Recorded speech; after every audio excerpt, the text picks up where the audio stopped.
name is Claire Barrett, Director of Corporate Property for Westminster City Council, and I'm here today on the roof of the Queen Mum Sports Centre with our brand new solar panel installation.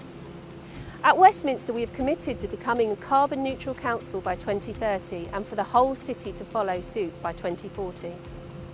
To achieve these ambitions, the Council is implementing the Green New Deal for Westminster, setting out the vision for how these challenging targets can be achieved. To enable our drive towards carbon neutrality, Westminster successfully secured a £13 million grant through the Public Sector Decarbonisation Scheme.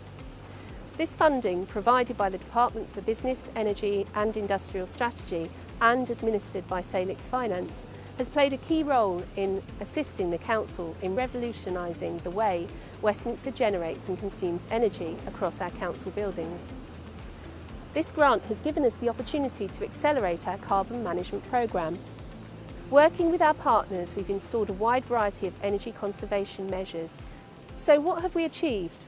Through the completion of these energy conservation measures, we will be predicting a reduction of around 20% in the carbon footprint of our operational buildings. This equates to a total annual CO2 saving of around 1,700 tonnes.